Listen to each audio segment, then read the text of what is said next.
Okay, so the next point is the development of the resources. Okay, development of resources में जो हमने discuss अभी मैं बता रहा था आपको कि डेवलपमेंट रिसोर्स का मतलब कि रिसोर्स जो है उस जो जिसको हम यूज कर रहे हैं उसकी प्रोसेस उसकी स्टेटस क्या है, ठीक ना। तो उसमें पहला हम देखेंगे depletion of the resources due to the over utilization of the resources. Most of the resources natural resources are depleting.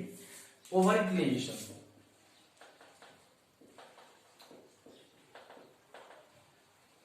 Over utilization, what is called over utilization? Over utilization मतलब वो है कि फॉर एग्जांपल हमें 2 रोटी की भूख है, okay, और हमने 4 रोटी खा लिया, तो क्या हो गया आपका जो 2 रोटी हमें 2 चपाती ज्यादा हमने लिया है वो हमारा ओवर यूटिलाइजेशन हो गया। उसी तरह से जो नेचुरल रिसोर्सेज हैं, फ्यूल है आपका, पेट्रोलियम है, गैस है ना, वाटर है, ठीक ना, ये आपका ओवर यूटिलाइजेशन। तो जो ओवर यूटिलाइजेशन हम कर रहे हैं, एक तो होगा यूटिलाइजेशन, क्योंकि कंपलसरी यूटिलाइजेशन होना चाहिए। अगर रिसोर्स का हम यूटिलाइजेशन नहीं करेंगे तो हम अपने आप को डेवलप नहीं कर पाएंगे। तो रिसोर्स का यूटिलाइजेशन होना चाहिए, but not should be the over utilization. Over utilization नहीं होना चाहिए। लेकिन हम क्या कर रहे हैं, क्योंकि हम इलिटरेट हैं, जानते नहीं है। आप देखोगे गांव में देखेंगे बहुत लोग क्या करते हैं, आजकल देखोगे जो मॉडर्न टेक्निक आई है, ठीक है, हर घर में, गांव में, शहरों में जो है आपका आप कह सकते हो कि बोरिंग कराए गए, सबमर्सिबल लगाए गए हैं, और आपने देखा होगा कि टंकी में पानी चल रहा है और नीचे गिर रहा है, फ्लो हो रहा है, कोई इसको रोकने टोकने वाला नहीं है। दरवाजे पे हम बैठे हुए हैं, पानी आ रहा है पूरा, जो है गर्मी में उसको हम जो है ठंडा करते हैं, ठीक ना। तो इसके अलावा पानी पीने जाते हैं, उसको हम जो है पानी जो है 1 गिलास पानी आया था, पीते आधा थ्रो कर देते हैं। तो कोई भी, चाहे कोई भी हो, तो over utilization of any natural resources. तो जो हम इसका ओवर यूटिलाइजेशन कर रहे हैं, जो बेकार कर रहे हैं, जो बर्बाद कर रहे हैं, उससे सबसे बड़ी प्रॉब्लम हो रही है कि रिसोर्सेज डिप्लीट कर रही हैं। और रिसोर्स डिप्लीट करने का मैं आपको एग्जांपल देता हूं। वर्ल्ड सर्वे कहता है कि 2050 तक इस दुनिया से पेट्रोलियम प्रोडक्ट खत्म हो जाएगा। ठीक है, मैं नहीं कर रहा हूं, ये वर्ल्ड ऑर्गेनाइजेशन की सर्वे है कि 2050 तक इस दुनिया से पेट्रोलियम प्रोडक्ट खत्म हो जाएंगे। और सवाल ये आपके मन में आ रहा होगा कि अगर ये खत्म हो जाएगा, ठीक ना, तो how can we run our buses, train, cars, extra extra. तो या तो दो चीजें हैं, या तो हम अपने आप को डेवलप करें, ठीक ना, ओवर यूटिलाइजेशन इसका रोकें, पेट्रोलियम प्रोडक्ट्स का और जो भी चीजें नेचुरल चीजें, ताकि उसको सस्टेन लंबे, वो खत्म होना है, सस्टेन लंबे समय तक कर सकें, और उसका कोई ना कोई जो है अल्टरनेटिव हम ढूंढें। ऑलरेडी साइंटिस्ट पे काम कर रहे हैं, सोलर एनर्जी पे काम चल रहा है, विंड एनर्जी पे काम चल रहा है, ठीक ना, डेवलपमेंट देख रहा है आपको। अब सोलर लाइट्स लगने आ गई, सोलर कुकर आने शुरू हो गए हैं, सोलर फ्रिज और भी चीजें आने शुरू हो गई हैं, लेकिन it will take some time. Till then we have to utilize these resources with planning. Okay, तो और इसके अलावा जो वाटर रिसोर्स है, आपको जान के हैरानी होगी कि 2025 तक 2/3 of the nation of the world will face the water scarcity। 2025 तक, यानी आज से 5 साल 7 साल बाद पूरी दुनिया के 2/3 देश ऐसे होंगे जो वाटर स्कैरिसिटी से जूझ रहे होंगे। क्योंकि हम जो ग्राउंड वाटर है या जो रिवर वाटर है जो फ्लो कर रहा है, उसका हम ओवर यूटिलाइज कर, हम पढ़ेंगे वाटर रिसोर्स जो आपका चैप्टर है, उसमें हम इसको डिटेल से डिस्कस करेंगे। मैं आपको एग्जाम्पल फॉर्म में दिखा रहा हूं। तो हमें क्या करना है, जो डेवलपमेंट क्या है, क्या स्टेटस है हमारे रिसोर्सेज का, कि डिप्लीट कर रहा है, बहुत तेजी के साथ डिप्लीट कर रहा है, जो नहीं होना चाहिए। जितनी जरूरत है उससे कहीं ज्यादा हम उसका यूटिलाइजेशन कर रहे हैं। क्लियर?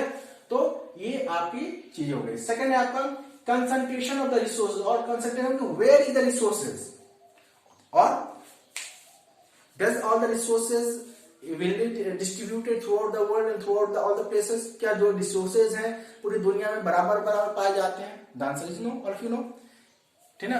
कहीं पे कोयला पाया जाता है, कहीं कोई पेट्रोलियम प्रोडक्ट पाए जाते हैं, कहीं गैस पाए जाते हैं, ठीक ना। किसी एक ही देश में, अगर हम अपने देश में बात करें, कर्नाटका की बात करें, छत्तीसगढ़ की बात कर लें, मध्य प्रदेश की बात कर लें, ठीक ना, तो यहाँ पे आपके जो है नेचुरल रिसोर्सेज बहुत ज्यादा है। वहीं पर बहुत सारे ऐसे जगह है जहाँ पे नेचुरल रिसोर्सेज कम पाए जाते हैं, ठीक ना। तो कहना कि ये अनइवनली डिस्ट्रीब्यूटेड है, ठीक है। तो अनइवनली डिस्ट्रीब्यूट करने के लिए क्या होगा कि एज ए फैमिली हमें, एज ए कंट्री हमें इसको एक प्लानिंग तैयार करनी पड़ेगी, जिससे हम इस रिसोर्स को इवनली डिस्ट्रीब्यूट कर सकें। इवनली मतलब कि हम उसको बायोलॉजिकली इवनली डिस्ट्रीब्यूट नहीं कर सकते, बल्कि उसको हम एक्सट्रैक्ट करके हम अलग अलग राज्यों तक, अलग अलग लोगों तक हम उसको पहुंचा सकते हैं। तो कंसंट्रेशन ऑफ रिसोर्सेज क्या है? Resources are not evenly distributed throughout the world on the any region. Clear? तो ये एक प्रॉब्लम है। अगर इवनली डिस्ट्रीब्यूट होता है तो हमें कहीं से खरीदने की जरूरत नहीं होती, कोई हमें एक्सपोर्ट इंपोर्ट की जरूरत नहीं होती, खासकर जो आपके नेचुरल रिसोर्सेज है, ठीक है ना, सबके देश में सब कुछ होता तो हमें दूसरे देश से कुछ मंगाने की जरूरत नहीं होती, हमें प्लेटिनियम मंगाने की जरूरत नहीं होती, हमें जो है हमें जो पेट्रोलियम प्रोडक्ट मंगाने की जरूरत होती है, हमें गैस मंगाने की जरूरत नहीं होती, लेकिन ऐसा है नहीं। क्लियर? तो ये एक प्रॉब्लम है हमारी। सेकेंड है global ecological crisis. Global ecological, और इसमें एक चीज और बता दूं मैं आपको, ठीक है ना, कंसंट्रेशन ऑफ रिसोर्सेज क्या है? Having and not having. Society में कुछ ऐसे लोग हैं, रिसोर्सेज भाई जो जितने रिसोर्स का यूज करेगा वो उतना ही अपने आप को डेवलप करेगा, ठीक है ना। तो आप सोसाइटी में देखो, कुछ लोग हैं रिसोर्स का ज्यादा यूज करते हैं, कुछ लोग हैं रिसोर्स का कम यूज करते हैं। तो कंसंट्रेशन ऑफ द रिसोर्सेज ना केवल नेचुरली है, बल्कि अगर जो एक्सट्रैक्ट हो रहा है उसके बावजूद भी वो इक्वली डिस्ट्रीब्यूटेड नहीं है, ठीक है। जिसके जो डेवलप है, जैसे जिसके पास पैसा है वो 2-4 गाड़ियां रखा, वो ज्यादा पेट्रोलियम का यूज कर रहा है, प्रोडक्ट का यूज कर रहा है, हमारे पास एक बाइक है हम उतना यूज कर पा रहे हैं, ठीक है ना। तो उस तरह से एक वो हो गए जिनके पास रिसोर्सेज ज्यादा है, ज्यादा यूटिलाइजेशन करता है, और एक वो हो गए जिनके पास रिसोर्सेज या तो नहीं है या बहुत कम है, ठीक है। अब हम बात करें ग्लोबल इकोलॉजिकल क्राइसिस, और ये जो हो रहा है, जो आपका डिप्लीशन ऑफ द रिसोर्सेज हो रहा है, जो concentration of the resources unevenly distributed है, इससे एक बहुत बड़ी ग्लोबल इकोलॉजिकल डिसबैलेंस क्रिएट हो रही है। आप देख रहे हो ग्लोबल वार्मिंग, ओजोन लेयर का डिप्लीट होना, है ना, ये सारी प्रॉब्लम। इसके अलावा जो आपका क्लाइमेट चेंज जो है, बहुत बड़ा एक रीजन है, क्लाइमेट चेंज हो रहे हैं। तो ये कहीं ना कहीं पूरी दुनिया में एक ग्लोबल इकोलॉजिकल क्राइसिस डेवलप हुए, ये जो हम ओवर यूटिलाइजेशन कर रहे हैं रिसोर्सेज का। इसी को ध्यान में रखते हुए एक बहुत ही इंपॉर्टेंट आपका जो पॉइंट है यहाँ पे, ये कई साल शायद पिछले साल भी एग्जाम में आया था, एजेंडा 21। What is agenda 21? जो ग्लोबल इकोलॉजिकल डिसबैलेंस क्रिएट हो रहा है, उसी को ध्यान में रखते हुए जून 1992 में रियो डी जेनेरियो, जो कि ब्राजील में है, वहां पे एक अर्थ समिट, दुनिया का पहला अर्थ समिट,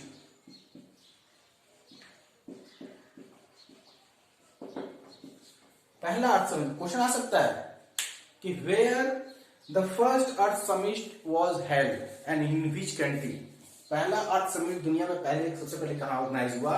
तो पहला अर्थ समिट ऑर्गेनाइज हुआ रियो डे जेनेरियो, ब्राजील में। कब हुआ? जून 1992 में। इसमें क्या हो कि इसमें सारे देश के, पूरी दुनिया के सारे देश, जो इकोलॉजिकल डिसबैलेंस क्रिएट हो रहा था उसको, जो मैंने बताया ग्लोबल वार्मिंग, क्लाइमेट चेंज, इसके अलावा जो ओजोन लेयर का डिप्लीट होना, इन सब पे बहस करने के लिए कि how can we protect our earth, okay, how can we balance our ecological situation, global ecological situation. उसके लिए जून 1992 में रियो डी जेनेरियो, ब्राजील में एक अर्थ समिट बुलाई गई, जिसमें पूरी दुनिया के देश उसमें पार्टिसिपेट किए, और वहां पे एक एजेंडा बनाया गया, और उस एजेंडे का नाम दिया गया एजेंडा 21। उस एजेंडे के तहत ये कहा गया कि और पहली बार इसी समिट में, इसी अर्थ समिट में पहला एक वर्ड डिराइव हुआ, जिसको हम बोलते हैं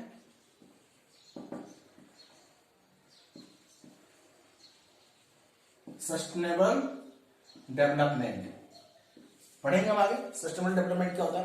पहली बार यहाँ पे सस्टेनेबल डेवलपमेंट एक वर्ड डिराइव किया गया, और बताया गया कि किस तरह से हम रिसोर्सेज को जो है मैक्सिमाइज यूज कर रहे हैं, ठीक ना, हम अपनी जरूरतों को पूरा करें, लेकिन साथ ही साथ ओवर यूटिलाइजेशन को हम रोकें, और जो उसकी बर्बादी हो रही है उसको हम रोकने में कामयाब कैसे हो सकते हैं, इसके लिए एक पूरा प्लान तैयार किया गया, ठीक ना।